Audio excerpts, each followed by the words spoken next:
not expected to be a major factor in this year's race. 7-Eleven hopes for overall victory lie with their newest star, acquired during the off-season. He is Steve Bauer from Ontario, Canada. He is aggressive and a team leader. But he and his 7-Eleven teammates will be tested by two of the strongest teams in the world, Panasonic Sportlife and PDM, both from Holland. Panasonic will be without last year's top sprinter, Eric van der Arden. He was let go during the winter and has been replaced by a first-year pro from East Germany, Olaf Ludwig. The 1988 Olympic gold medalist, Ludwig is one of the fastest road sprinters in the world. Henk Lubberding is the veteran and last year's runner-up in the Tour de Trump. But Director Sportief Peter Post chose not to bring his two strongest climbers, Steven Rooks and Gert-Hant Tunisa, despite the more difficult climbing in this year's race. For Panasonic, their only true climber is Soviet-born Vyacheslav Ekimov. Ekimov rode this race with the Soviet nationals last year and was impressive. This year he will ride it as a pro with one of the world's strongest teams behind him. PDM, though, has the most variety in their attack. Erik Breukink is making his first visit to American racing. An excellent climber and a strong time trialist, he is anxious to see what the terrain will be like. Rudy Dannens is the quintessential classic rider. Capable of dramatic solo attacks, he is the team workhorse. And Raul Alcala. Alcala comes into the race in his best form in years. He is beginning to see himself as a leader. The race will begin in less than 24 hours.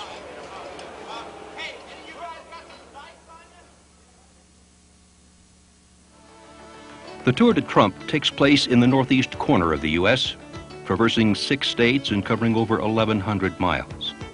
It has been suggested that this will be the most difficult stage race in U.S. history, beginning in Wilmington, Delaware, and ending in Boston, Massachusetts, 11 days later. The riders are preparing for the 3.1-mile prologue. For the U.S. amateur team, the Tour de Trump is a major test in their season. Many young riders are moving up quickly through the amateur program. One rider showing great promise is Bob Julich of Glenwood Springs, Colorado. Just 18 years old, he is already demonstrating the skills needed to be a world-class rider. Ekimov showed his talents as an amateur last year. Now, as a pro, his world record speed could win him the opening prologue. Ekimov rolls both tires on the second corner. A mechanic's error will cost him 32 seconds and put him in 85th place.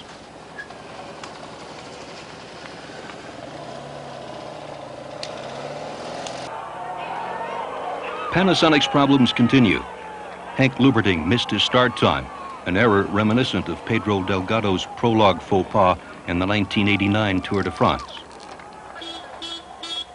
For 7-Eleven's Steve Bauer, the pressure to begin the race strongly is intense. The press considers him the favorite to win overall. Greg LeMond on the cobbled back section of the course. For the world champion, the Tour de Trump is his first race in 5 weeks. For all practicality, this is a training race. LeMond's primary focus this year is to again win the Tour de France. Things become worse for Lubberding. He's passed by the rider who started behind him. The rider is a Soviet amateur, number 114, Vladislav Bobrik.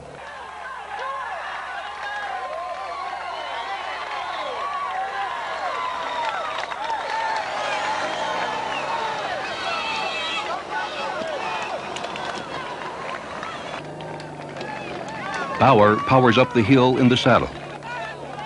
As he comes to the finish, he eclipses the time of his teammate Sean Yates. He has taken over first place. But before the crowd can relax, it is Steve Speaks of Team Crest who rolls across the line 0.2 of a second ahead of Bauer. 2 years ago, Raul Alcala rode for 7-Eleven, but feeling that he would never be able to ride out of the shadow of Andy Hampsten, he left to join PDM. Now, riding in the U.S. for the first time since his victory in the 1987 Coors Classic, he takes the prologue by almost 7 seconds and will be the first to wear the leader's jersey.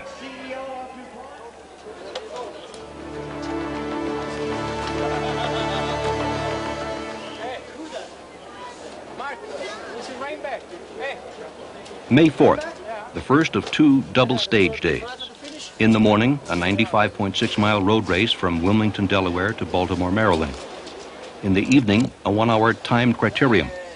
For Alcala, some good-natured kidding comes along with the leader's jersey.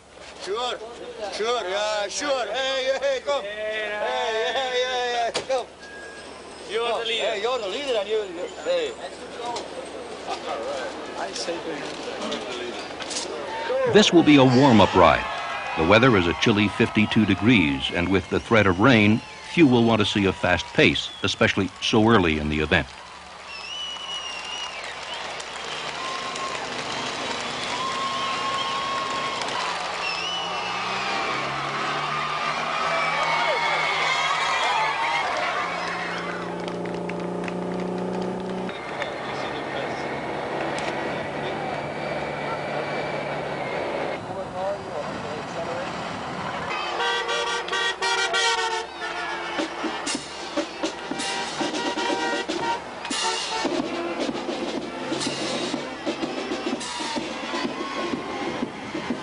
William Pulido of Manzana Postaban attempts a solo break. Postaban is considered a team of talented climbers, but lacks a rider with the strength to win the overall. Their goal, and the goal of many of the pro squads and amateur teams, will be to win a stage.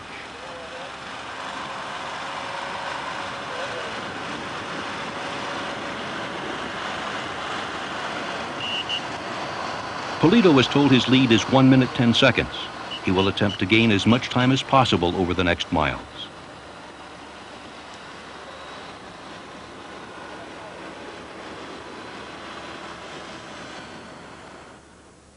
The pack is hardly concerned.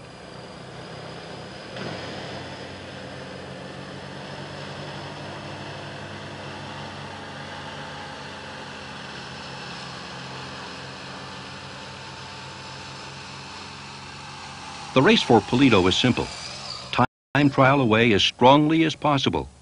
Stay within yourself and hope the pack miscalculates when to begin its chase.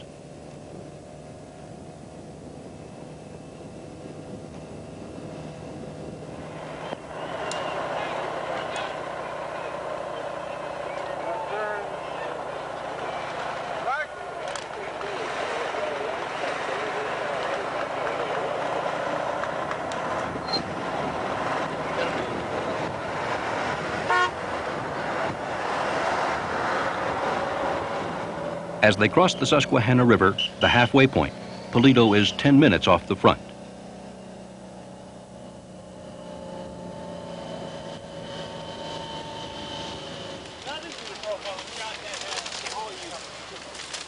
The feed zone is generally chaotic, even at this high level of racing.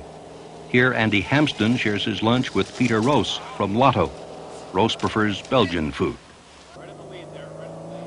Immediately after the feed, PDM begins the chase. Up front, Rudy Dannens, followed by teammates Nico Verhoeven and Eric Breukink.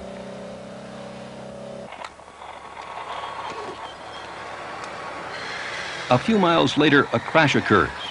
At first, it appears harmless, but then Victor Hugo Olarte from Postaban is seen down. He is not moving, he is unconscious. A rider who witnessed the crash explained that Olarte lost control of his bike and hit a telephone pole straight on, his helmet striking the pole first. Considering the speed of impact, his helmet saved his life. Hours later, he is fine.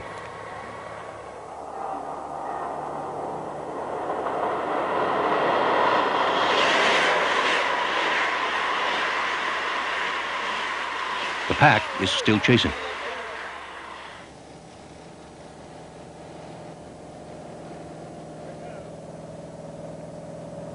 Pulido's effort has left him exhausted.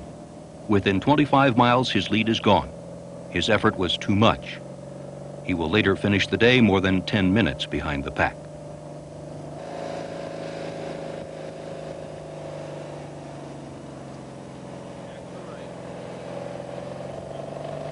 A strong counterattack is launched by Steve Bauer of 7-Eleven. But Bauer's move is not a surprise, and it is covered quickly. He decides to back off.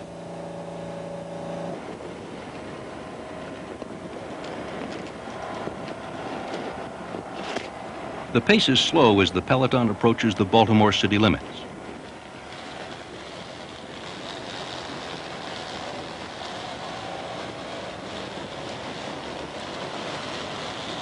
On the wide highway approaching the city, a four-man break attempts to get free. But Panasonic reels in the threat, knowing that one of the riders is PTM's Eric Breukink. Suddenly, on the far side of the road comes another attack. Again, it is Steve Bauer. His spring classic form seems to be showing today as he again attempts to break free.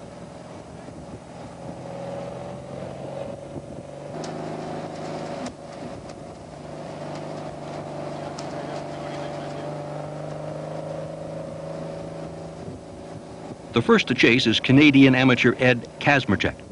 He passes Bauer. As he checks under his arm, there is another rider on his wheel. It is Ekimov of Panasonic. But Ekimov is merely covering. The goal for Panasonic is to set up their sprinter, Ludwig.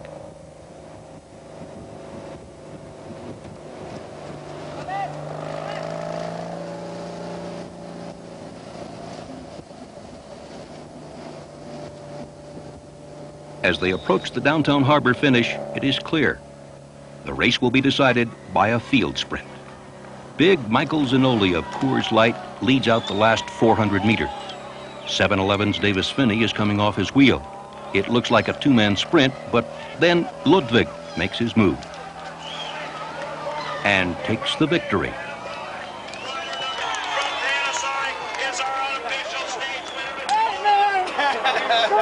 Great show, man. Du was nog kans links aan de kurve.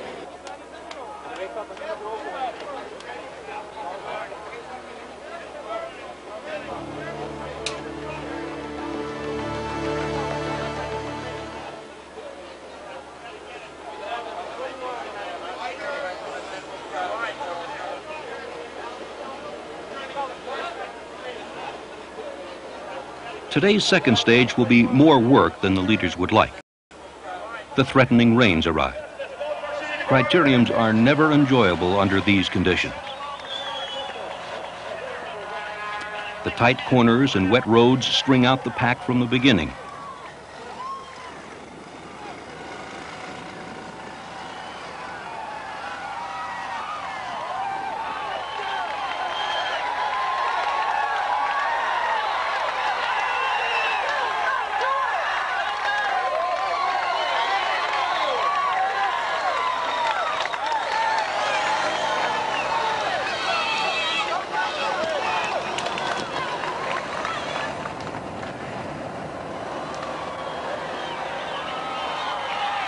Sean Yates of 7-Eleven leads the pack as it approaches the bell lap.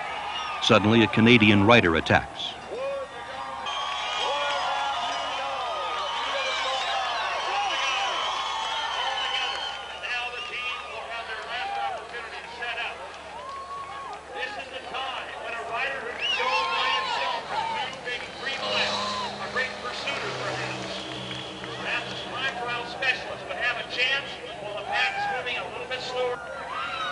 Then, American amateur Jay Vonderhae powers off the front.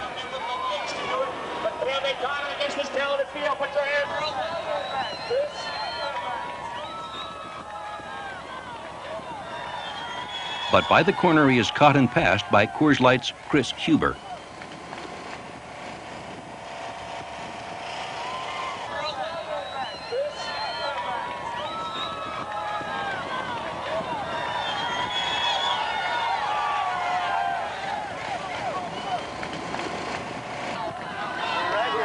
Huber is making a strong move on the back side of the course. The Coors Light rider holds a 30-meter lead on the pack with 400 meters to go. But he is caught.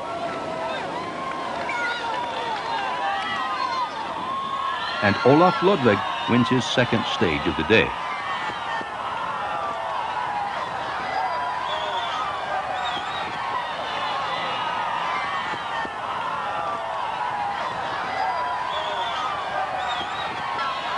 With the sprint time bonuses, he takes over the pink leader's jersey.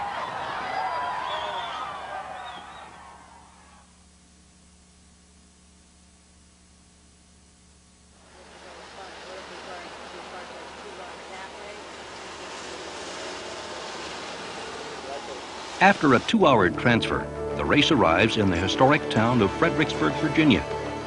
Today's stage will take the riders through gentle rolling farmland. The 88-mile course offers no topographical feature that would break up the pack. Mr. Lamont, can I have your autograph? Thanks. Thanks a lot. Thanks. You're good, Jess. Thanks. Feel better. Good luck today, Mr. Lamont. For Mr. Greg LeMond, the early spring season has been a disappointment. Races which are so crucial to conditioning had to be abandoned due to a virus. For the crowds that gather at the start and finish, LeMond is the most coveted autograph one can get. Raul Alcala remains confident after losing the leader's jersey yesterday. For him, the race will not begin until the race reaches the mountains tomorrow. Wearing the leader's jersey early in a race forces your team to try to control the race. The extra work will fall on Panasonic's shoulders now.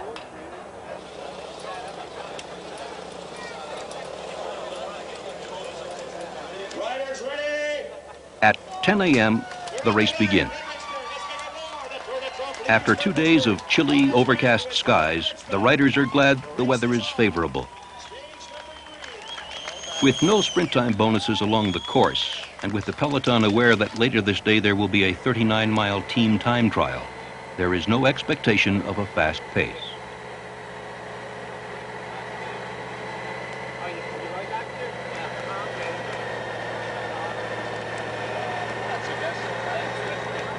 For Olaf Ludwig, this is an easy morning ride which should conclude in Richmond with another pack sprint victory. With that in mind, the riders take the opportunity to have some fun. How far back is it? New Berry Power Bar Deluxe. This is the latest flavor.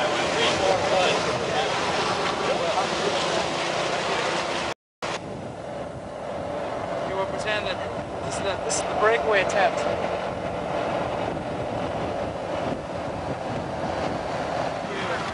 Even the world champion can't help but get in the end.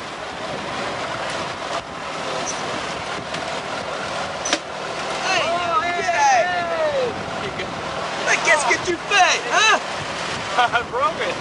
You did. You broke it. You broke my license plate? Hey, Greg, Eddie.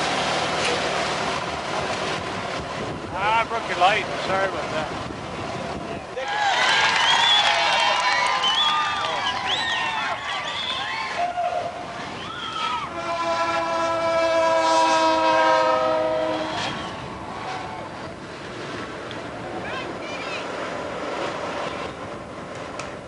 It is 25 miles into the race. Mike McCarthy of Subaru Montgomery slides in behind the NBC camera bike. The motorcycle accelerates, and so does McCarthy. Controversy arises. The officials rule that the motorcycle is motor pacing McCarthy away from the pack, giving him an unfair advantage. Upon review, the advantage seems more psychological than physical. It appears to be another morning joke. The pack is moving at approximately 20 miles per hour. McCarthy accelerates to perhaps 25 behind the motorcycle. He gains 75 meters. If the pack had wanted to, they could have made this distance up quickly. When McCarthy sees no one is behind him, he attacks. 7 seconds later, a pair of riders begin chasing.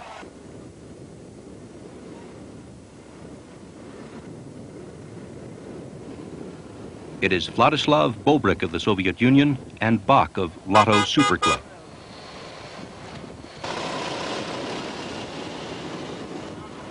An Olympian in 1988, McCarthy is an excellent time trialist. Soloing to victory is something he is more than capable of doing.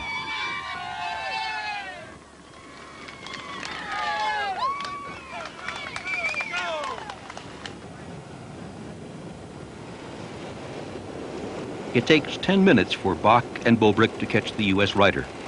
If they join forces, there are only 55 miles to Richmond.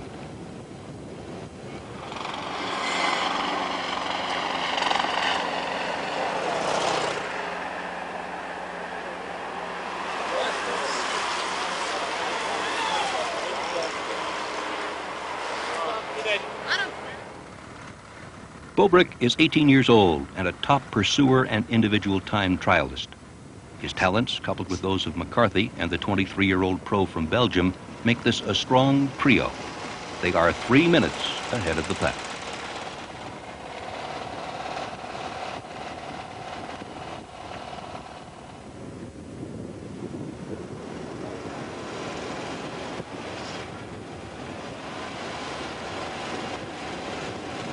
The leader's jersey is in jeopardy.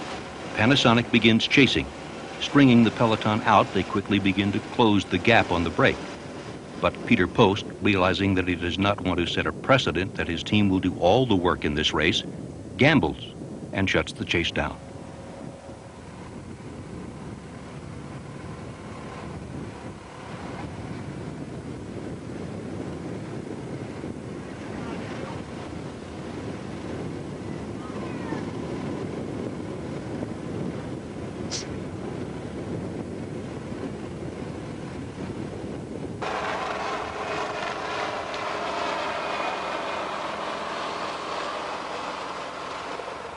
As the pack rolls along, Bauer and Lauritsen discuss the situation. Because if the right guys is away. That crosser, that was too far back. Yeah. We didn't have time to use that right. It was hard there, huh? I was sleeping back there. There's a big fight between The feeling in the peloton seems to be that the escapees will be caught. I can't see them doing it though. Just because. Or is it so easy to be there? Yeah, I mean, they don't. It's not like a deserving, like a number card. I didn't work like that. Another chase develops. This is led by Raul Alcala of PDM. He is trying to motivate the pack. Often it takes the presence of someone with a chance to win at the front to ignite the pack into chasing.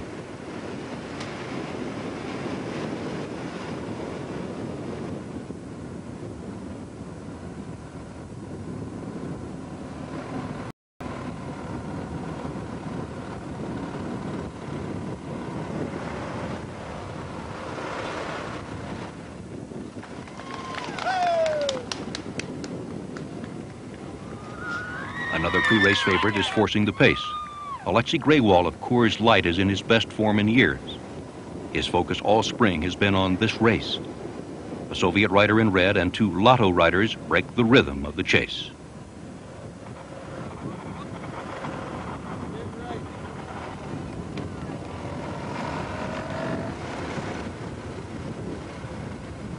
The break is now 10 minutes clear.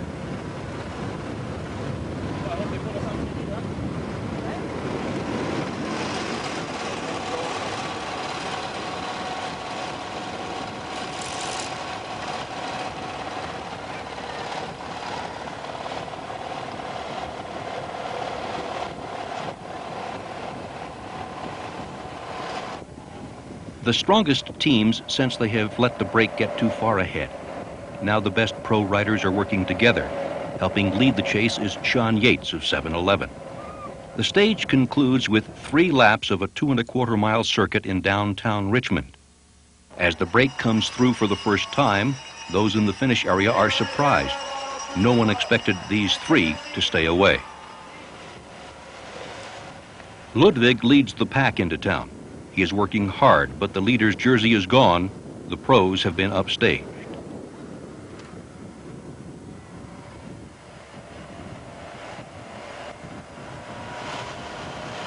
On the last lap, Bobrick is pulled clear and wins the stage ahead of McCarthy and then Bach.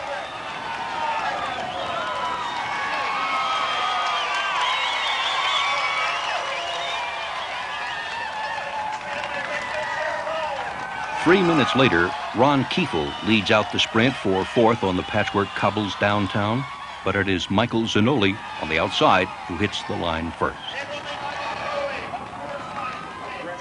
McCarthy's father is on hand. His 21-year-old son does not have a chance at the overall victory, but for his hard efforts in the break, he is awarded the most aggressive rider jersey. Vladislav Bobrick has won more than the stage. He now leads Olaf Ludwig by 2 minutes 58 seconds. The amateur rider has taken the pink leader's jersey on a stage when nothing should have happened.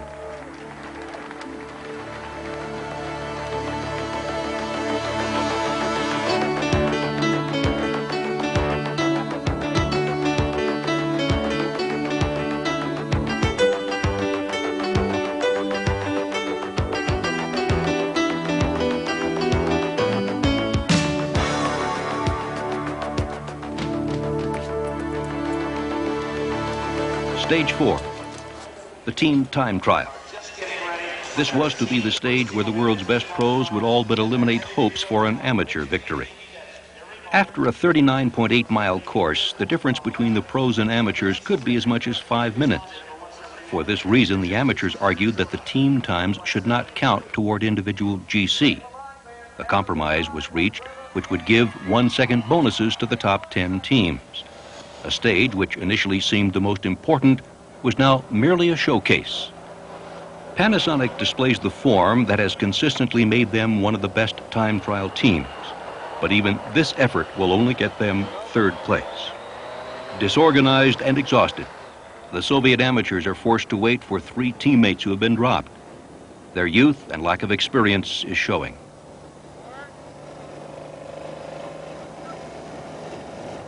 In contrast, PDM is a machine. Every man's efforts calculated and maximized. Alcala's pulls are inspiring. If 7-Eleven is to come on form, they need a great performance here. The team's morale is low after the morning's indecisive error.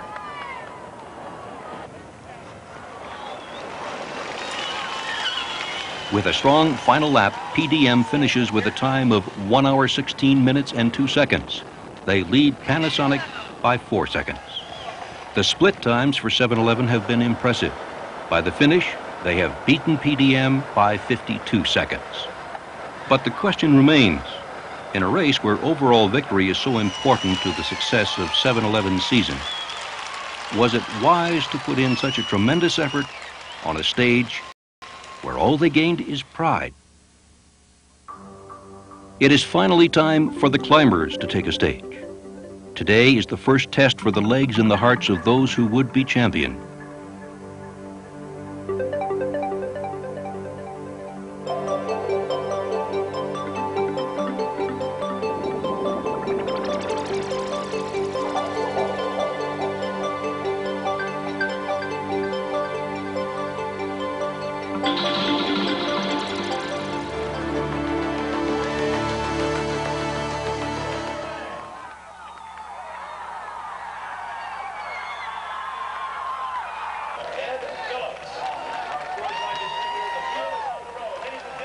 The first 20 miles of the race are neutralized. This is done to conform the distance raced to Pro-Am regulations. After 2 difficult days of high-speed action, the pack is not eager to begin racing. It has become a bike tour. For more than 5 hours. There is a reason for this leisurely pace. The riders know a 3,000-foot climb awaits them at the 100-mile mark. Few pro riders would think of attacking early, and for the amateurs, the 145-mile race may be the longest they have ever done. Just after the feed zone, 3 riders managed to get away. They are French pro Philippe Casado, Richard Vivian, a French amateur world road champion, and Nate Reese of Subaru Montgomery. The Soviets position themselves at the front. For these riders, the goal is to build a lead before the climb in hopes that if the pack splits, they'll be able to stay with the lead group. The riders now worry only about one thing, positioning. Strong climbers do not need to be directly at the front. They will slowly increase the pace until the weaker riders have been dropped. But for race leader Bobrick, he must ride at the front. He has never ridden against the pros and cannot expect to stay with them over the top. This short climb is a good warm-up for the legs. It is also where a rider will watch another rider's form, his face, look for pain. Casado did not look good on the small climb. Vivian and Reese know he is not in top form.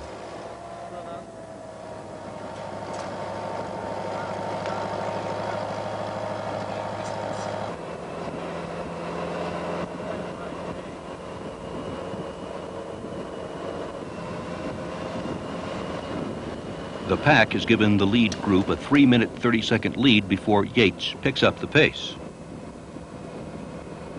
Director Sportif Roger Leger of Team Z Kickers talks to Casado.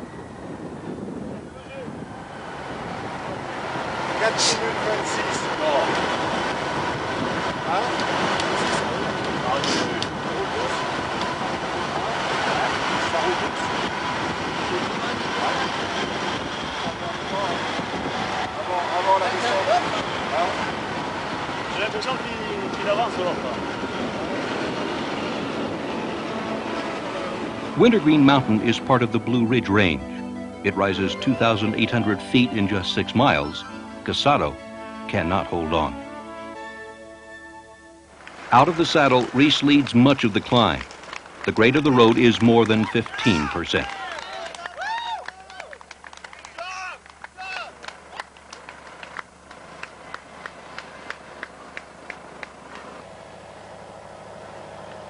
For Mexican Raul Alcala, these climbs are his home.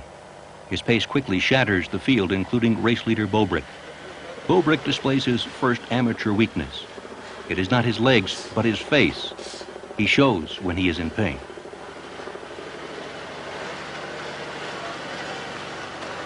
Alcala is followed by Norwegian Atle Kalsvold. They are 75 meters clear of Bobrick.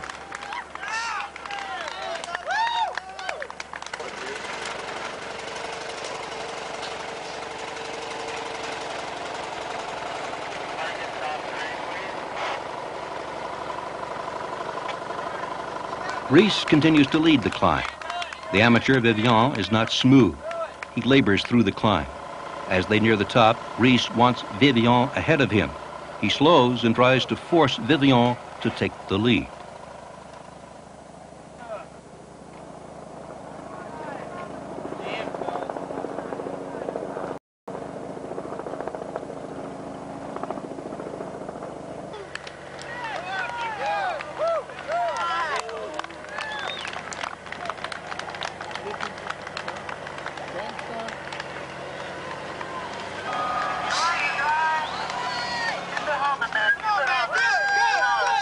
All 300 meters from the summit, Reese still leads the climb and is looking strong. He keeps checking for Vivian's position. Then Vivian shifts.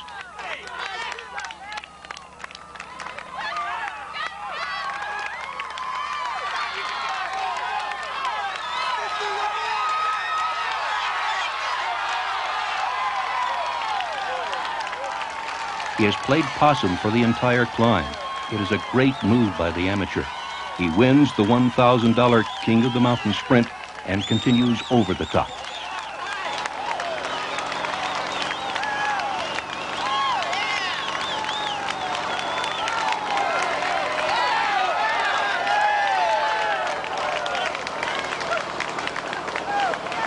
Now, how far behind will Alcala and Kalsvold be?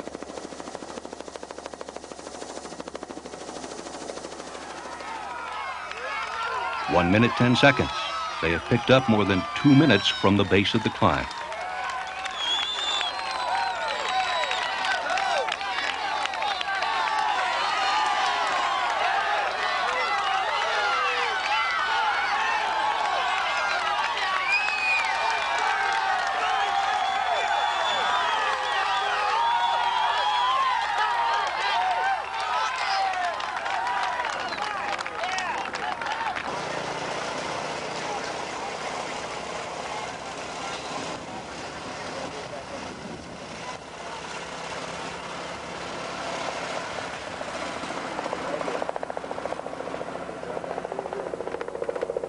Reese has got back up to Vivian.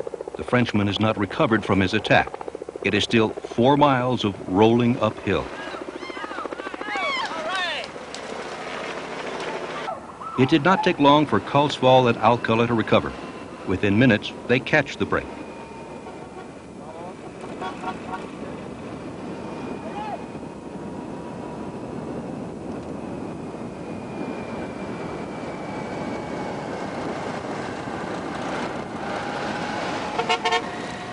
Andy Hampston is with the next group of climbers that cross the summit just seconds behind the leader.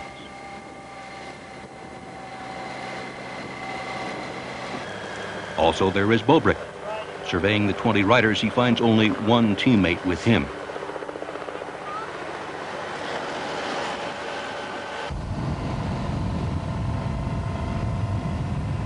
Casado once more is forced off the back.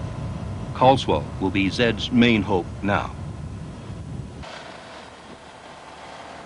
Vivian's early effort has left him on the verge of blowing up. He drops back to the second group.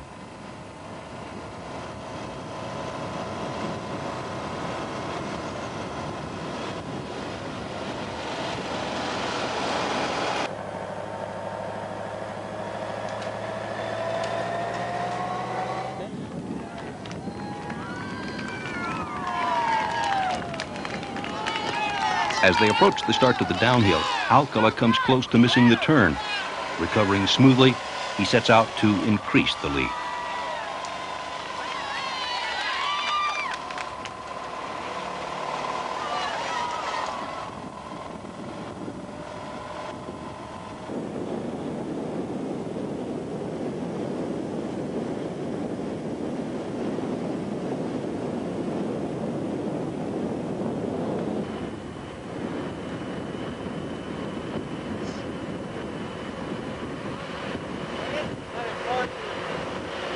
The chase group now numbers 30 riders. 7-Eleven's Bauer and Kiefel discuss the final miles of racing.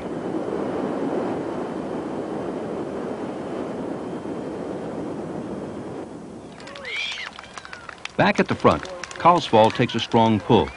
He then signals Alcala to come through by a wiggle of his elbow. The communication between the riders is minimal. This signal allows the group to keep the rotation fluid, efficient. Then Alcala signals for Rees to take his turn at the front.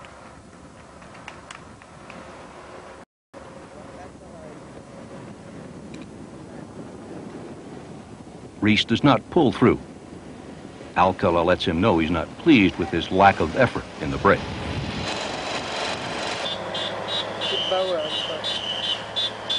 Bauer's hard work has closed the gap, but they will not catch the three escapees.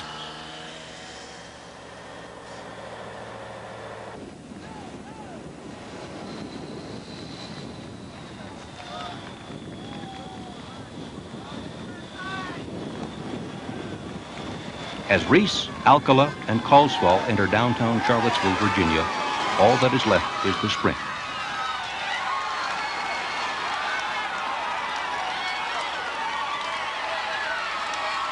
The amateur Rees has the most kick left and wins the stage.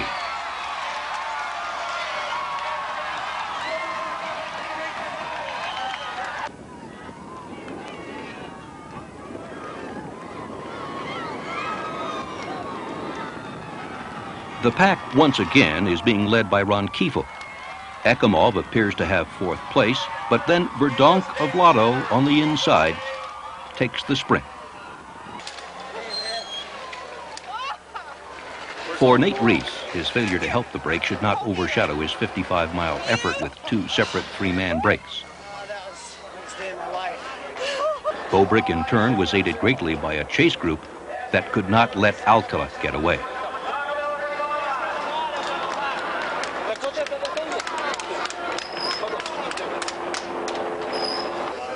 And Alcala showed impressive form and strength, but only gained 13 seconds on the young Soviet.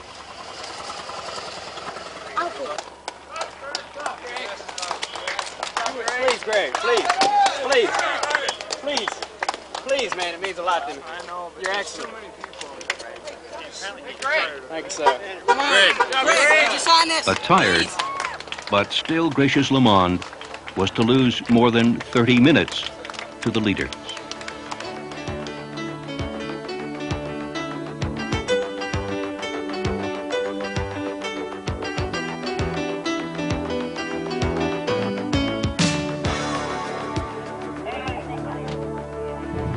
You know, I thought I was riding better last year here. You know, but you can make a lot of improvement in 2 months. A month you can make a lot of improvement.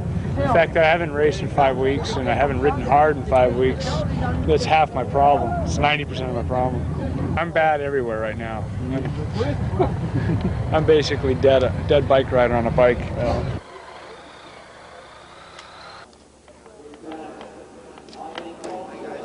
You know, it always surprises me when I'm out on the East Coast how steep the climbs are. You know, I live in the Rocky Mountains. It's supposed to be the hardest riding in the country, and you don't think of this as being a real severe test.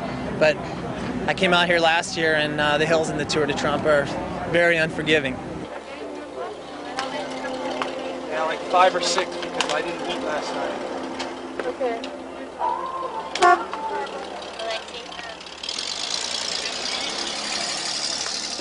He just body slammed himself at like 20 miles an hour on the pavement, so he almost dislocated his hip. He's not feeling okay, but he's pretty tough.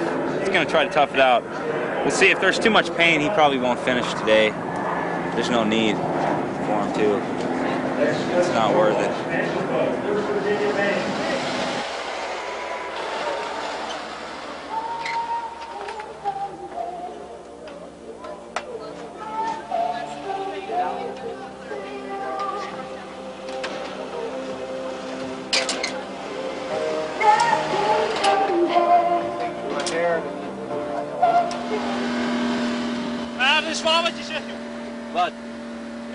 For Peter Post, disaster struck yesterday before the climb to Wintergreen. Mark Sargent and Guy Newlands withdrew from the race with a virus, with DeRoy still nursing his injury and Ekimov low on GC after his opening prologue. The message was clear for the powerful Panasonic team. Their race was over.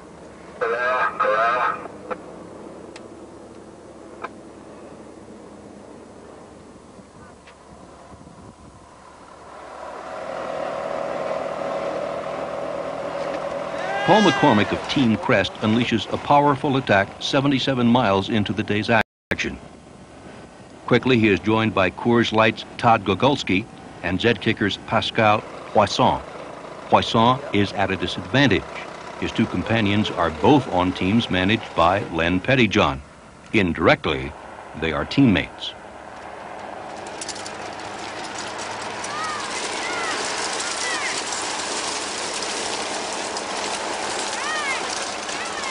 Though none of the riders was a threat to the overall lead, the Soviets began to chase when the break had gained 10 minutes. The Soviets knew better than anyone how quickly a three-man break could change the race.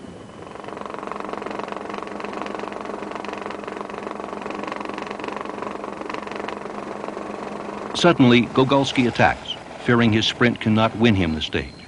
But he has failed to notice another tactic employed by the Frenchman. His coach, Len Pettyjohn, explained. And he didn't realize the subtlety of Poisson's move. In the last 15 to 20K, he was taking 1% off his pulls each time. So it's it's an experienced pro. I mean, the guy's been around for 13 years. So it was kind of stupid to attack Poisson on a climb. I mean, you got one of the best climbers in the world, and you attack him on a climb.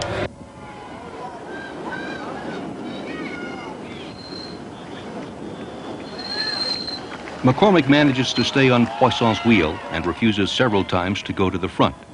As they come off the last turn, it is Poisson who surprises McCormick by jumping with 250 meters to go.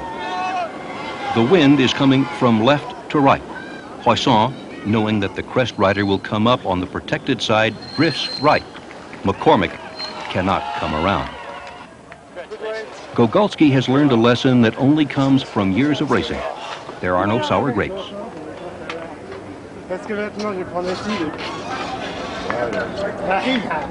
For the veteran Poisson, there is the feeling that he has just taught class. Pro cycling, broken down, is a series of decisions. Whose wheel to jump on in a sprint? Which brake will succeed? When to relax? And when to put the hammer down? Andy Bishop has decided to attempt a 70-mile solo break. For Bishop, this is the chance to showcase his talents. In 1988 and 1989, Bishop rode for PDM, but he had a slow start in 1989 and then rarely raced for PDM. At the start of this year, he was without a team, his future in cycling uncertain. Mike Neal, former director for 7-Eleven, now with Spago Finlandia, called Bishop before the race to see if he would like to ride the Tour de Trump. For Bishop, this is his chance to prove that he can still ride with the best in the world. Two riders attempt to bridge up to Bishop. They are Verdonk of Lotto and Abadi of Zed.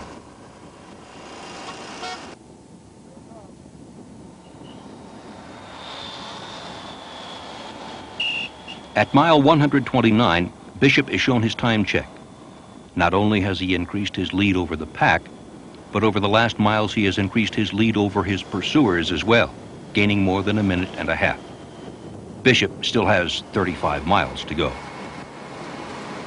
Less than 48 hours after his injury, Alexei Greywall is forced to leave the race.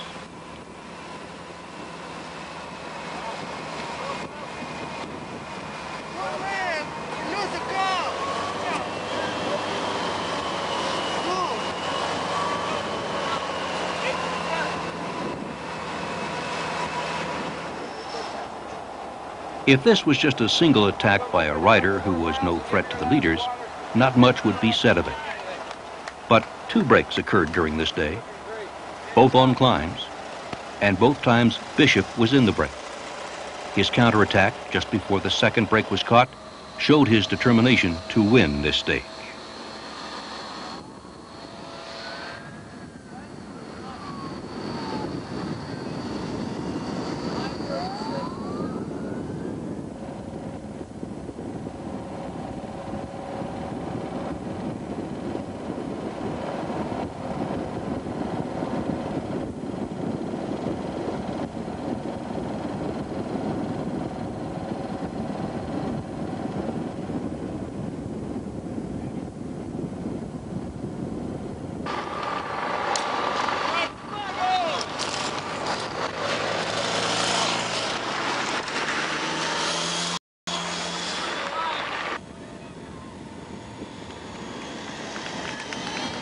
"20 miles from the finish, Abadi and Verdonk are caught. The peloton is now just 5 minutes back. After 138 miles of racing, even small hills can make the muscles burn.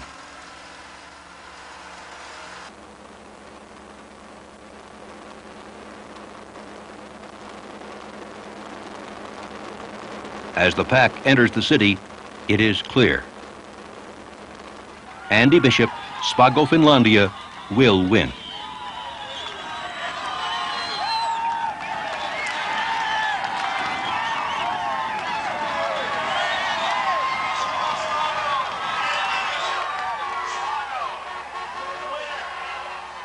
Two days before the race concludes in Boston, Bishop is asked to ride the Giro d'Italia for 7-Eleven. When the Giro ends 1 month later, Bishop finishes as the highest placed American. Wednesday, May 9th, 8 a.m. After 2 long road races, it will be difficult for all but the strongest to complete the morning time trial and still have something left for the hilly 71-mile circuit race at 3 o'clock. Yeah, Roel is better and better every year. He's growing to a complete rider, and his time trial is going better. The mountain's going better. He's better, and his brains are growing to ride in the Classement. And the meaning for all this is the Tour de France for the next 3 years.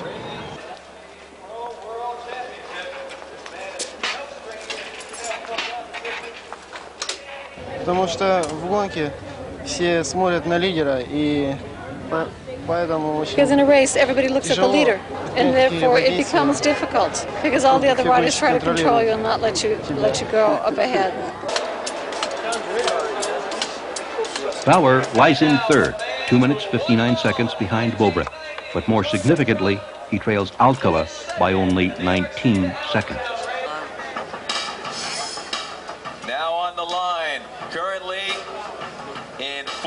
Kalsvold is just 1 second behind Bauer. He is known as an excellent time trialist.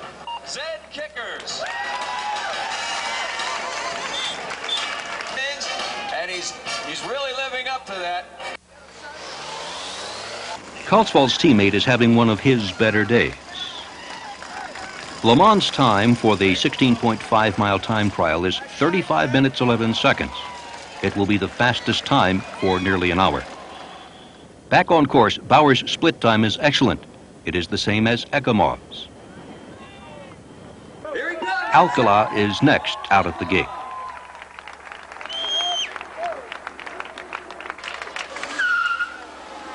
And finally, Bobrecht. The Soviets have always been disciplined in time trials. Their results are rarely disappointing. Possession of the pink leader's jersey. He was the best young racer in stage 3. And here he comes, Vyacheslav Bobrecht. Leger of Zed Kicker's Taco Bell encourages his rider. Kalsvold's effort is tremendous, and he takes the lead by 22 seconds.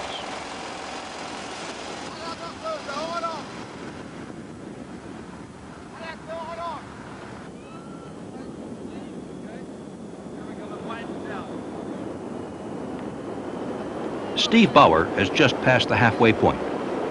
Suddenly, disaster.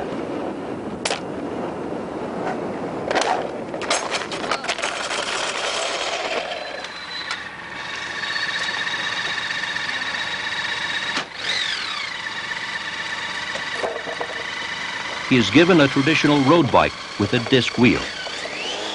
Bauer would later admit to making an uncharacteristically amateur mistake. At 35 miles per hour, he chooses to cross the tracks on his time trial bars rather than the bullhorns. The difference? He is unable to jump the tracks or even unweight his front wheel. Once he is flatted, he is unable to control the bike.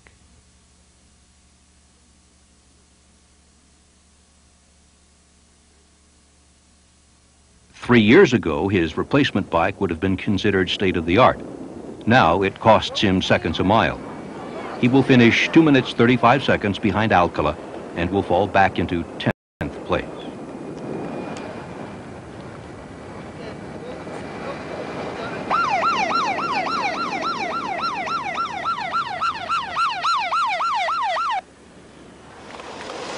Bobrick's split times were slower than Alcala's.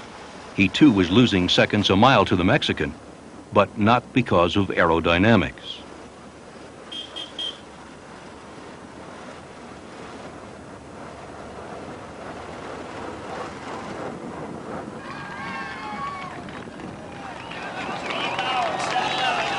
The PDM rider shattered Kalsvold's time by 25 seconds, but the important difference would be his margin over Bobrick.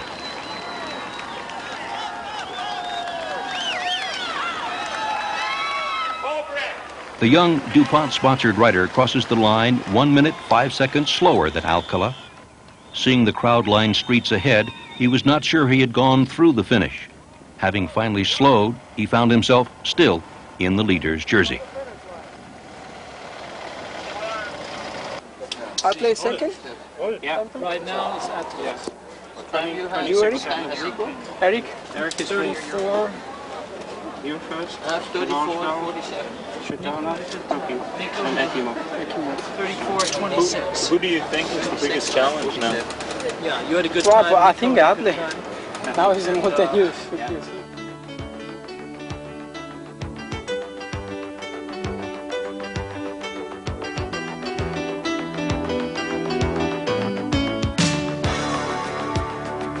Four hours have elapsed since Bobrick crossed the line. The pack does not need any warm-up. The circuit racecourse is 22 miles long, with 2 major hills and 1 shorter climb. The Lehigh University Hill will be ascended 3 times. Thousands of fans line the road anticipating tremendous action.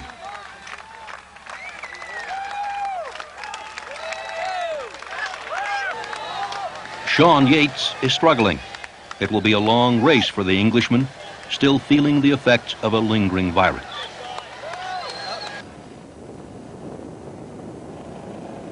The attacking is continuous for the first 2 laps. Neljubin is chased down.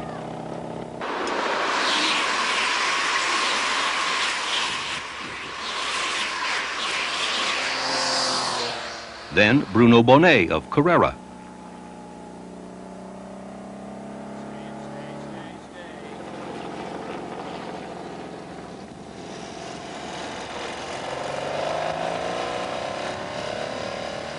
A break of McCarthy, Wayne Bennington of Zed, and PDM's Joost van Aert stayed away for a while, but as they enter the last circuit, the pack is together.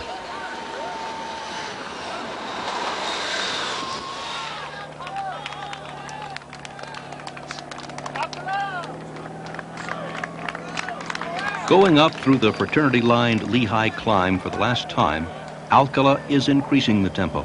On his wheel, in the green Mountain Leaders jersey, is Kalsvold, followed by race leader Bobrick. Alcala cannot shake the Soviet on the short, steep climb.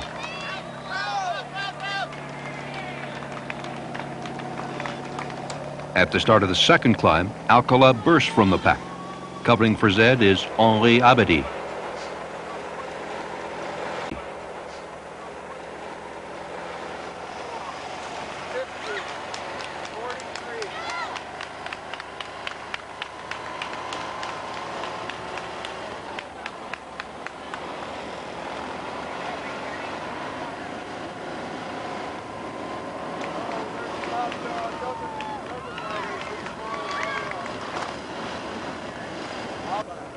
Finally, Kolsvall responds, and in doing so, tows Bobrick along with him.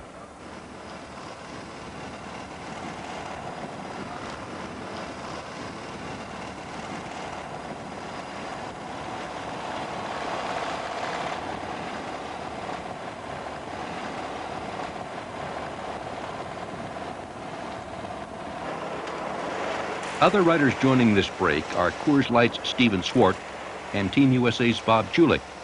Also bridging up is Bruno Huguer of France and Panasonic's Ekimov. But as the grade increases, Ekimov is shed. Next, Bobrick, then Julich.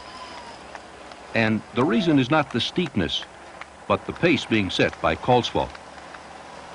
It is for this reason he is wearing the green climber's jersey. His long legs give him great leverage, and his style is smooth. No wasted energy. Only Alcala can hang on.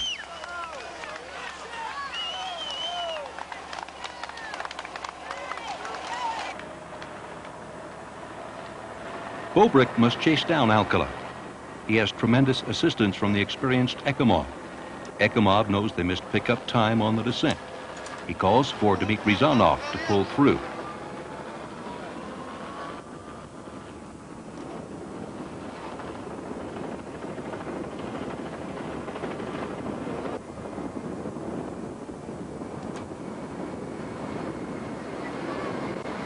On the back is PDM's Rudy Dannens.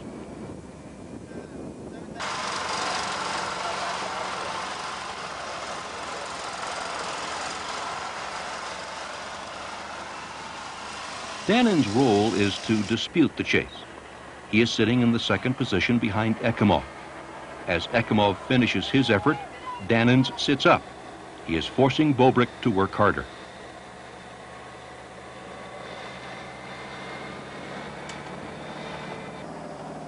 Bauer leads the chase from the pack. Having lost so much time in the time trial, to let Alcala and Bobrick get away would be admitting defeat.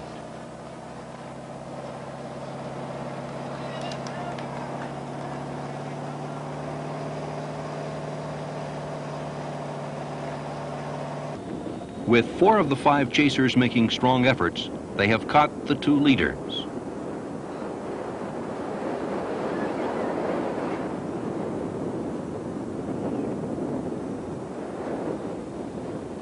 Ekimov is working hard for his countrymen. As they regroup, Dannens counterattacks on the final break.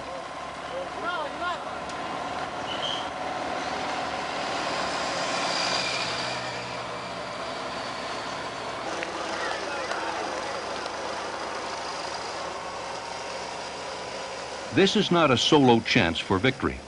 Instead, PDM is attempting great strategy. Dannens is climbing the last hill before the finish. If Alcala or Kolsvall can once again drop Bobrick on this climb, then the 2 can join Dannens on the descent, and the 3-man break could possibly stay away to the finish.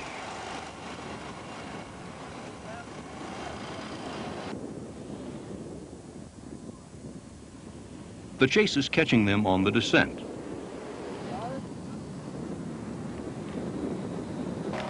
Bauer, continuing his attack, has made up ground on the break. With the help of Steve Speaks from Crest, it appears now the race will come down to a pack sprint. The first to jump is Craig Schomer. He has a 2-bike lead on Poisson and appears to have a victory.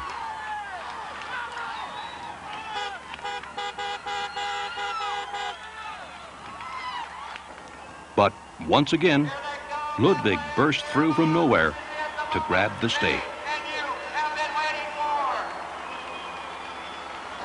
The 30-year-old East German is completely dominating the sprints.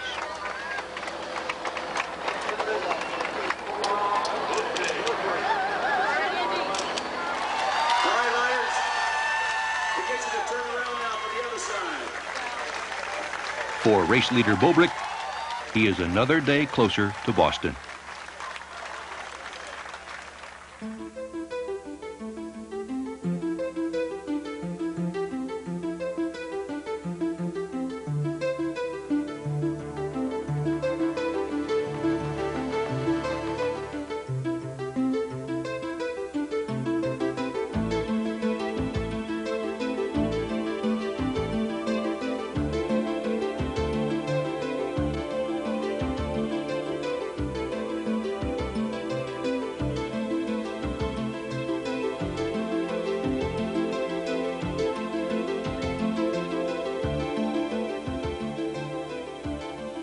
With the weather turning bad, today's stage promises to be one of the most demanding so far.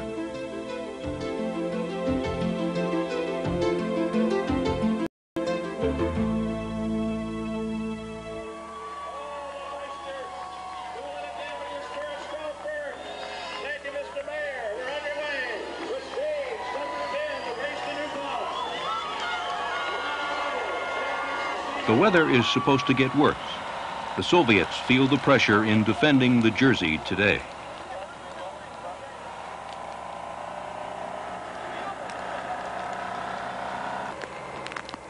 PDM is applying tremendous pressure. They establish a break up the road and hope that on one of the two final climbs, Alcala will be able to bridge. If the Soviets have to chase under these conditions, it will be exhausting.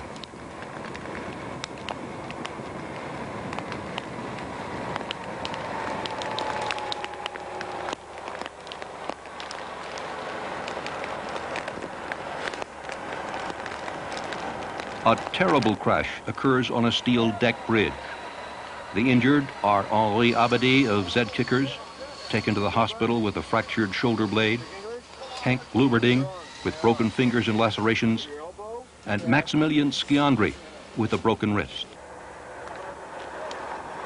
PDM's strategy is beginning to pay off. Acting PDM Director Sportif Jonathan Boyer keeps his riders informed on the second to the last climb. Eric Breukink leads the field. Kalsfall and Alcala follow.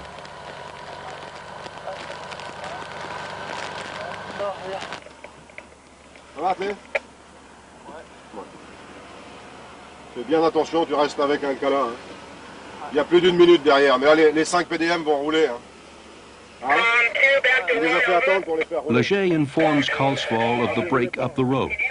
With so heavy a stacked PDM squad, the race appeared over for Bobrick. But in the confusion of a rainy day, a mad chase by 7-Eleven and the Soviets reunited the pack before the last climb. Then 4 riders jump. They are De Klerk, Zenoli, Van Orso, and Kiefel. Across the top, Kiefel makes a strong move.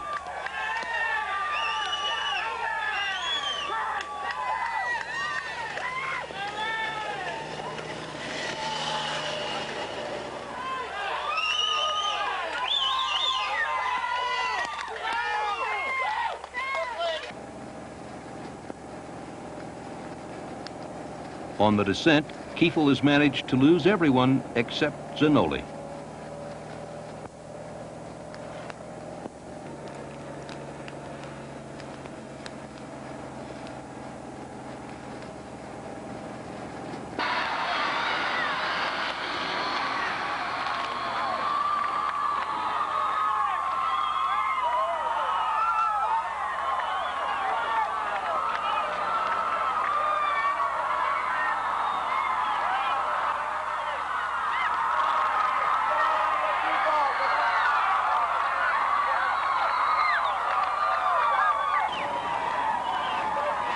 Three minutes later, Alcala and Kalsfall crossed the line.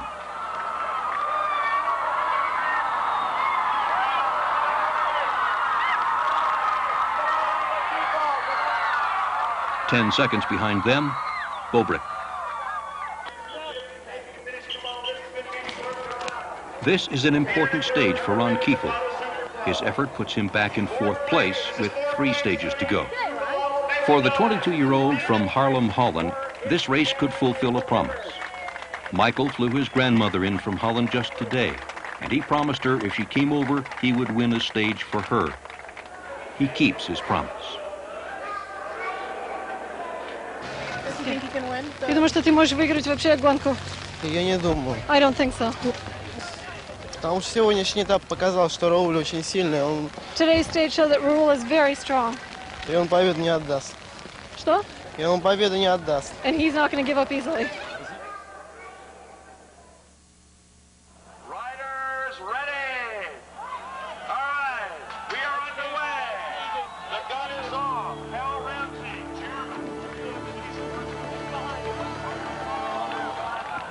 Central Park is supposed to be a rest day. But before 2 miles are gone, there have been 2 major attacks.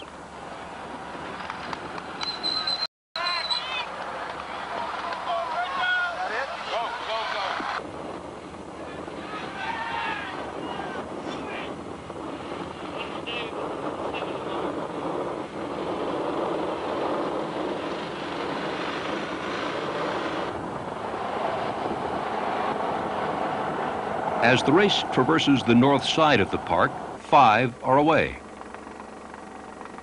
In that group are Steve Bauer and Mike McCarthy.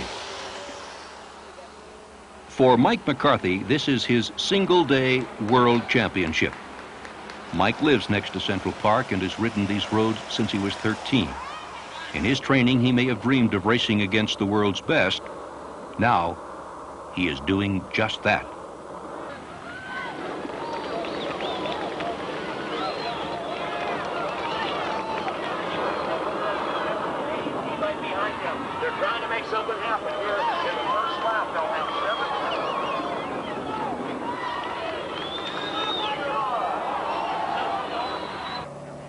Chasing down the break are the Soviets and Panasonic.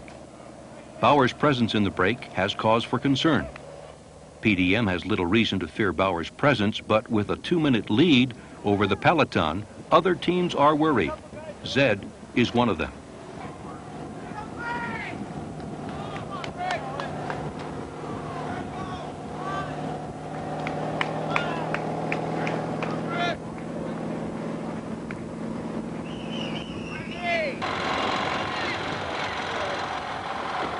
McCarthy is flatted on the backside of lap number 8. Mavic neutral support is ready with a tire change. Now McCarthy must chase.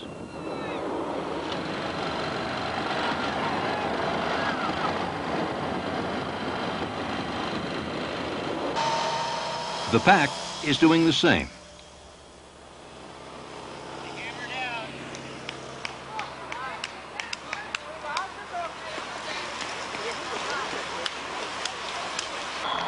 Five minutes, and McCarthy is back on, exhausted.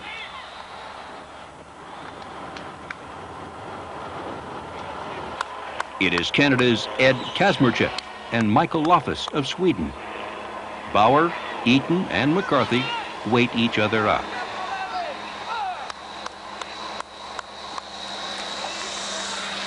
The Canadian takes the victory.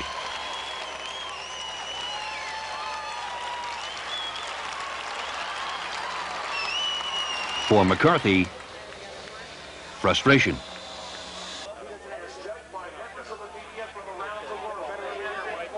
Tomorrow, the race will move to upstate New York and the Catskill Mountains.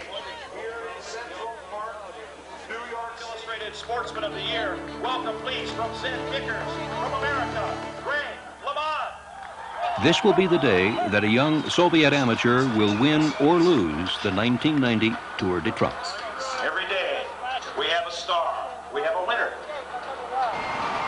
The only race is difficult is today. Tomorrow is not so difficult. I have to win today or stay in the second place, or I don't know. Please welcome Ed Kazmarchuk. For Norwegian Atle Kalsvold, he trails Alcala by 40 seconds. Get on my face! For LeMond, the pressure has finally shifted off of him. He will complete the race and is training for the Tour de France. For more than 3 months, everyone has talked of one deciding factor in this 11-day race. It comes just 20 miles into today's action. It is called Devil's Kitchen. The profile map also shows the final 2 climbs, which could break the field up should the pack regroup on the long downhill. In the miles leading up to the climb, positioning is crucial. Even LeMond moves to the front.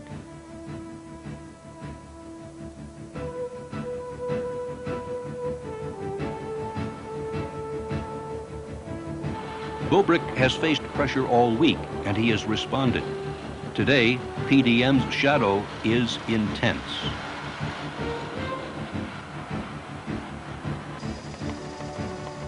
Now, visible in the distance, the Catskills. For Kolsvall, this is the chance to see if Alcala is preoccupied with Bobrick. A mistake, and the Zed rider could steal the pink jersey. Lamond is instrumental in leading Kolsvall to the front. It is important your top climber be fresh. He should not expend energy before it is needed. Steve Speaks of Team Crest has been a surprise.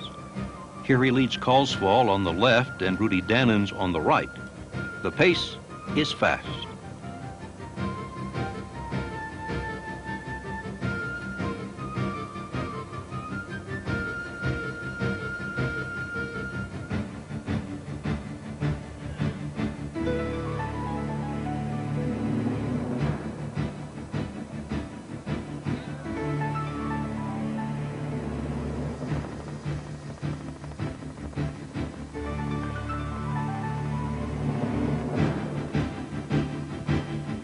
Next to pick up the lead is Dannens.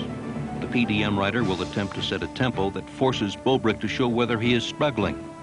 Alcala is riding next to the amateur. If he begins to show pain, Alcala will increase his tempo and move to the front.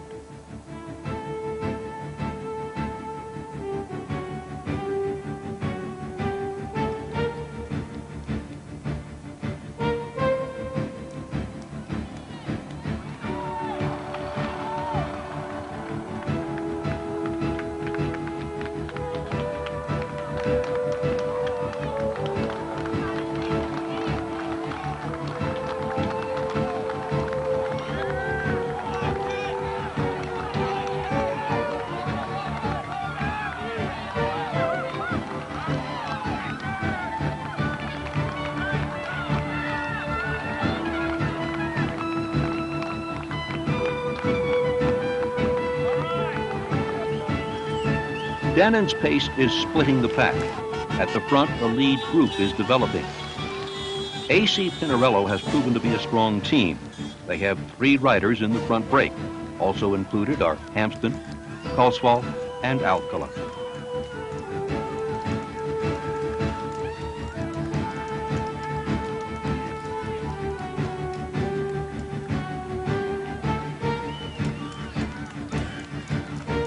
The question remains, how far back is Bobrick? 30 seconds back in the second group.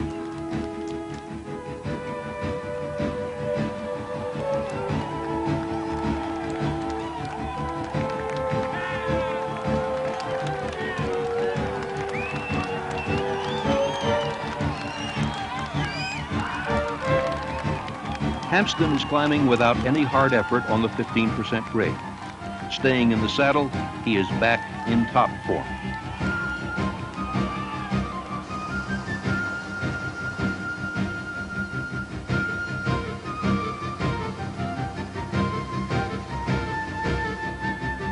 As the riders clear the top, they are looking for the gap between themselves and the next large group. Eric Breukink is all they see.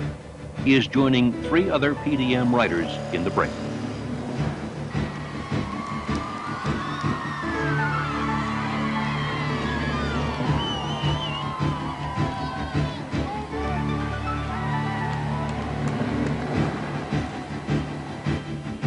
Bobrick pressed the climb, 1 minute 5 seconds down.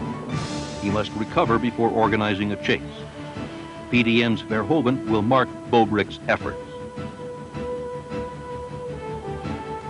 Attempting to bridge is Bauer, Bishop, Klyshev, and Thurlow Rogers.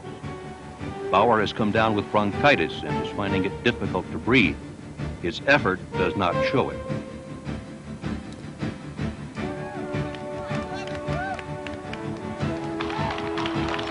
"20 miles after the climb, the break is 3 minutes 35 seconds clear.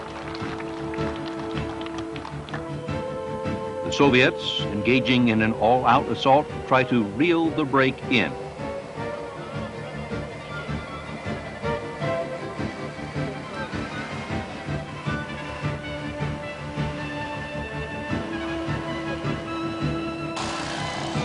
The four-man chase, led by Bauer, has miraculously rejoined. While the 19-man break continues to increase its lead over a chasing Soviet team, this break of just 4 managed to erase its 40-second deficit. At the front, the PDM team is secure. The race against the Soviet is over. The lead is now more than 5 minutes and growing by the mile. But Alcala is not content in simply winning. Lotto's Verdonk accelerates on a small hill, and it is Alcala who responds. He does not have to, but it is his show of strength, of dominance. His confidence is carrying his riding. His reactions are those of a man who knows his body will respond to all that he demands of it today.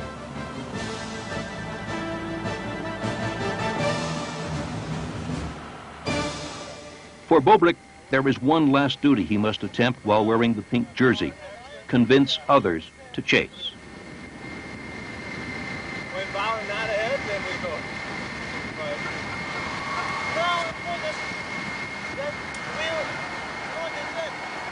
Finney cannot chase so long as Bauer is up the road, but he sees valor in the 18-year-old's reluctance to accept the inevitable.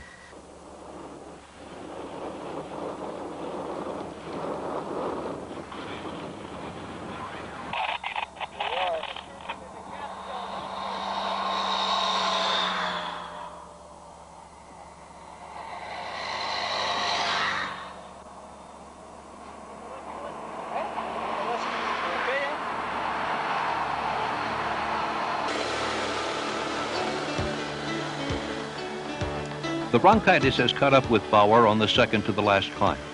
He must slope and wait for the main peloton. He will wait for 25 minutes.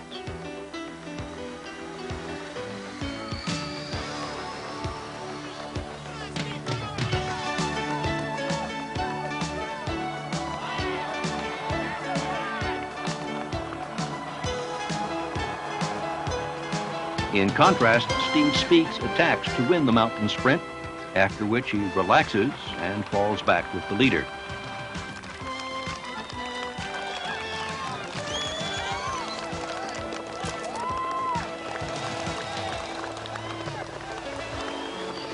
The stage win is all that is left, and James Urbanis of Spago, Finlandia is attempting to solo. As he enters the final long straightaway to the finish in Albany, the pack is gaining quickly.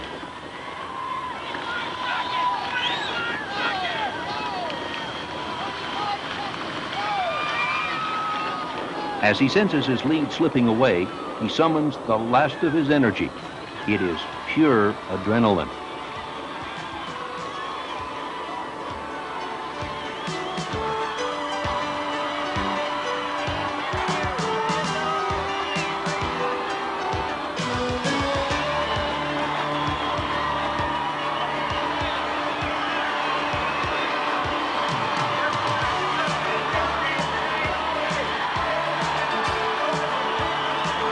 It is a great win for Urbanis.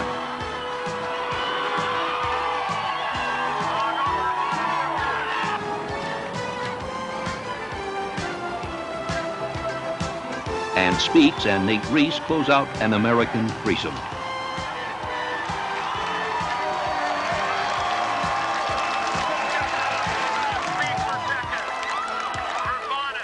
Last year, after this stage, a young Soviet amateur named Ekimov shocked the pros by taking the race leader's jersey. This year, Devil's Kitchen was tamed by the pro. Bobrick would finish 32 minutes, 42 seconds down.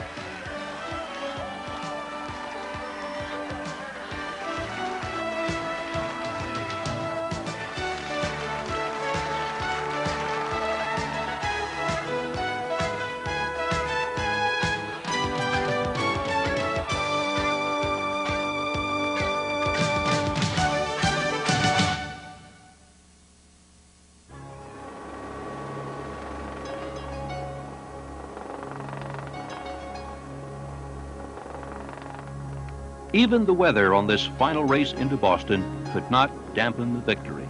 For Vladislav Bobrick, the experience of being the race leader had taught him much. borrow a phrase from author Peter Nye, he has showed the heart of a lion. In one final defiant move, Bobrick attacks. There is no chance at victory, just redemption.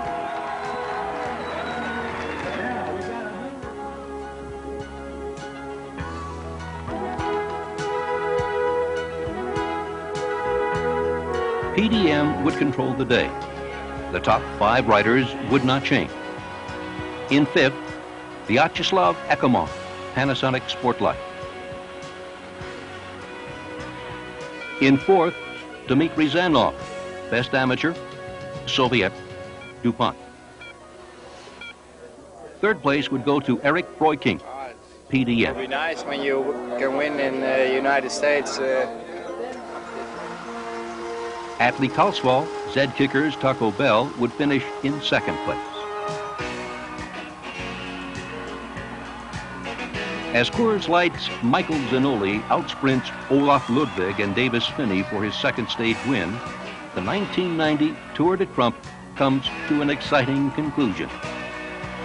For the thousands of fans on hand in Boston, it is a chance to cheer for a great victory. And a great victor. Raul Alcala finishes the 1990 Tour de Trump in 45 hours,